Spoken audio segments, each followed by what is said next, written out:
Hello guys, welcome to mindset matters YouTube channel. ಇವತ್ತಿನ video big ಬಾಸ್ನಲ್ಲಿ ಒಂದು twist ಇಟ್ಟಿದ್ದಾರೆ. ಯಾವ ಟ್ವಿಸ್ಟು ಅಂತ ಈ ವಿಡಿಯೋದಲ್ಲಿ ನಾನು ಹೇಳ್ತೀನಿ. ವಿಡಿಯೋ ಶುರು ಮಾಡೋಕ್ಕೂ ಮುನ್ನ ಯಾರೆಲ್ಲ ನನ್ನ ಚಾನಲ್ ಇನ್ನೂ ಸಬ್ಸ್ಕ್ರೈಬ್ ಮಾಡಿಲ್ಲ ಅವರೆಲ್ಲ ಸಬ್ಸ್ಕ್ರೈಬ್ ಮಾಡಿ, ಹಾಗೆ ಲೈಕ್ ಮಾಡಿ, ಕಮೆಂಟ್ ಮಾಡಿ, ಹಾಗೆ ಶೇರ್ ಮಾಡಿ. ವಿಡಿಯೋನ ಪೂರ್ತಿಯಾಗಿ ನೋಡಿ.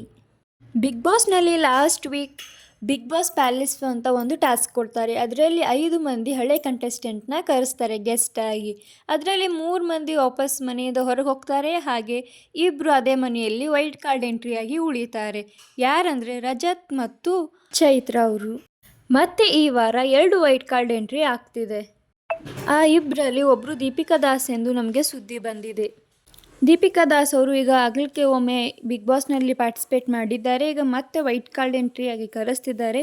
ಬಿಗ್ ಬಾಸ್ನವರು ಈ ಥರ ಕರೆಸೋದು ಸರಿನಾ ತಪ್ಪಾ ಅಂತ ಕಮೆಂಟ್ ಮಾಡಿ. ಬಿಗ್ ಬಾಸ್ ಪ್ರತಿ ಸೀಸನ್ನಲ್ಲೂ 2 ಸತಿ ಮಾತ್ರ ವೈಟ್ ಕಾರ್ಡ್ ಎಂಟ್ರಿ ಅವ್ರನ್ನ ಕರೆಸ್ತಾ ಇದ್ರು.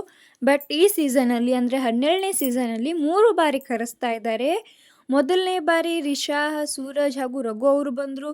2ನೇ ಬಾರಿ ಚೈತ್ರ ಆ್ಯಂಡ್ ರಜತ್ ಅವರು ಬಂದರು.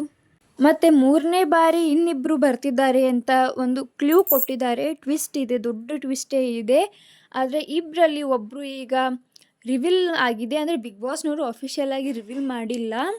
ದೀಪಿಕಾ ದಾಸ್ ಬರೋ ಚಾನ್ಸಸ್ ತುಂಬ ಇದೆ. 99.9% ದೀಪಿಕಾ ದಾಸ್ ಅವರೇ ಬರ್ತಾರೆ ಅಂತ ಎಲ್ಲ ಕಡೆ ಹರಿದಾಡ್ತಾ ಇದೆ.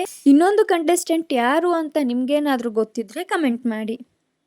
ದೀಪಿಕಾ ದಾಸ್ ಅವರು ಬರ್ತಾ ಇರೋದು ನಿಮಗೆ ಖುಷಿ ಇದೆಯಾ ಅಥವಾ ಬೇಜಾರಿದೆಯಾ ಅಂತ ಕಮೆಂಟ್ ಮಾಡಿ. ನೋಡೋಣ ಎಷ್ಟು ಮಂದಿಗೆ ಇಷ್ಟ ಇದೆ ಅಂತ.